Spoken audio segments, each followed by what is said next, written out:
Daniele Taurino from Italy, from Movimento Non Violento. This is a branch of FEPCO, but I'm also board member of the European Youth Forum, and I'm the portfolio responsibility for sustainability, climate justice and peace. I remember at least 3 key moments before I decided to become a non-violent activist. One is when I was 11 years old, the big march in each capital of the world against the Iraqi invasion, and I decided to not go to school and go to go to this big march in Rome. And the day after, you remember, we were the fourth power in the world. But then the war happens anyway. So this is something that at that time I didn't realize why.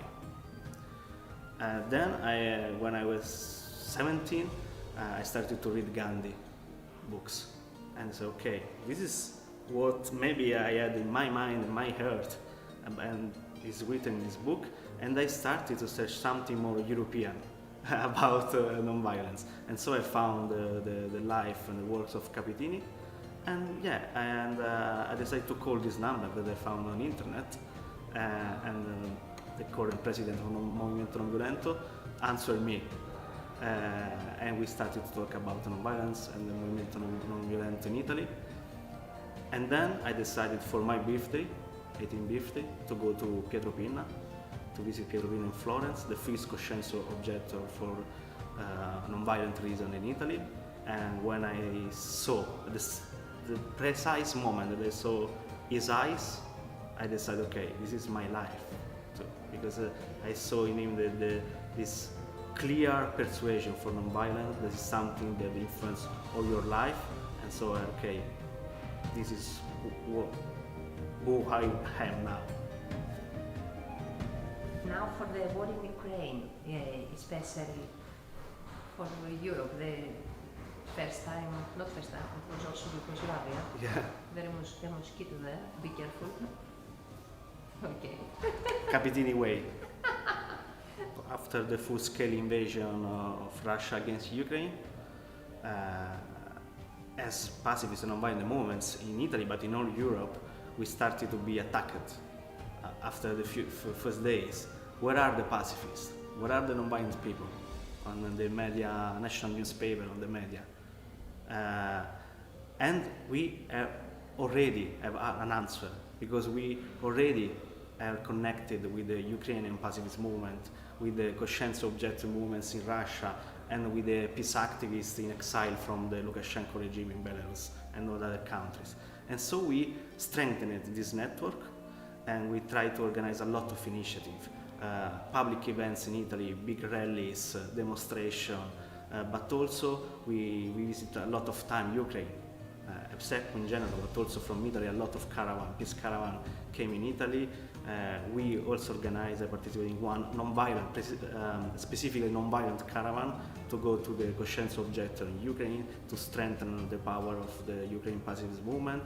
And then we decided to organize a tour of 3 pacifist women, one from Ukraine, one from Russia, and one from Belarus, to show how the sisterhood of this woman could inspire the work for peace, and to show that it's possible to dialogue between among this population, that the war and the weapons are not the solution, because if the war was already ended, and it's not the truth, it's not the fact.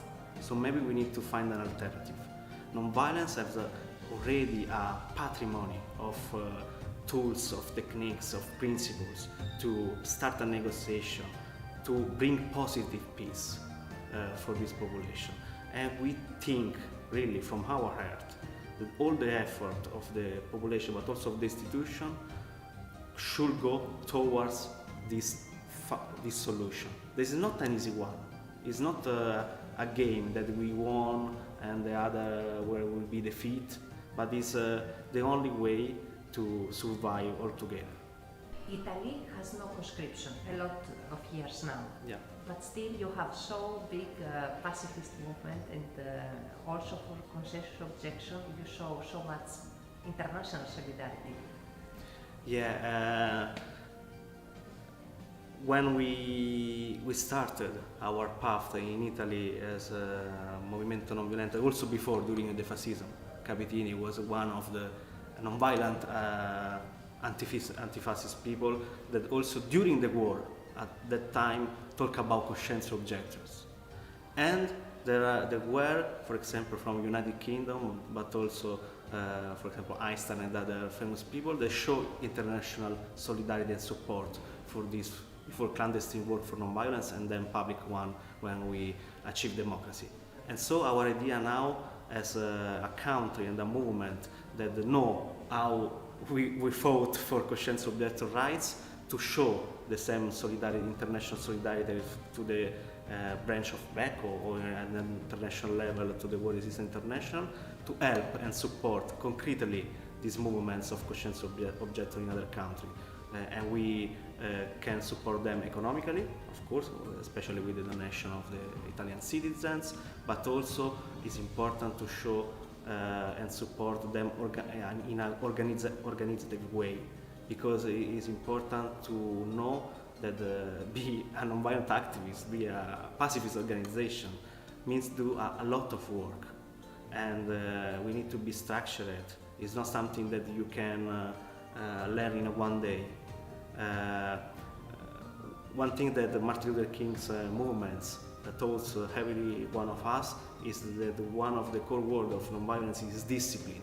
We need to be more disciplined of the soldiers, because we have most powerful in our hands this nonviolence, the power of love, but we need to know how to use to counter the war. This is one of the great things that HEPCO do every year, the annual report on conscience objector to military service in Europe. That is a really useful tool for what?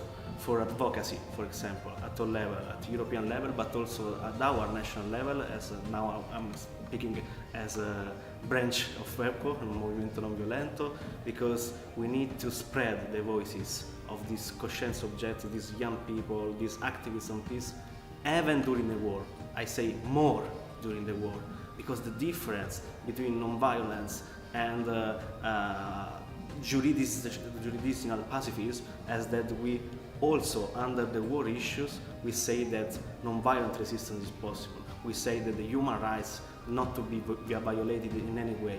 And so these tools show the situation in a lot of countries, and this year, of course, we are focused on Ukraine, on Belarus, on Russia, but also, you know, in Europe, Greece is, and outside Europe, Israel, Turkey, but also in countries like Italy, France, or Spain, for example. And we did this 50 years. Last year we celebrated 50 years from the law on conscience objector to military service. Now there is a war propaganda. And again, some people, also some decision makers and politicians, talk about to reintroduce the conscription or to have more and more military expenditure. No? And it's important to say that where there is conscription, where there is more military expenditure, there are less human rights applied for the population. So this is not a matter of few people in the world, but it's a matter of human rights. That means it's a matter of all. For us, every day is conscience objector days, and the difference between activism in non-violence and rhetorical wars when war happens or something bad happens, and that we work, and the organization like HEPCO, but not only at the international level, War Resistance International, but also, for example, European Youth Forum, if we are related to youth rights, conscience objection as youth rights, we work daily basis on these issues. And after all this organization, without a lot of resources, human and economical, will be put in comparison of all the huge and different resources of the industrial military complex, and also the fossil fuel lobby that influence political at the national levels, but also the European one. Conscience objector is a youth right based on UN conventions and other international documents, and also within the Youth Forum family in 2018, under the HEPCO pushing efforts, all the member organizations adopted in a General Assembly in Novi Sad in Serbia a resolution about the conscience objectors in Europe as youth right. And also now we are working on the new strategic priorities for the next few years, and our member organizations are discussing a lot of issues and also the new definition of youth rights towards a UN Convention on Youth Rights, and we hope that also conscience object will be one of them to bring more peace in our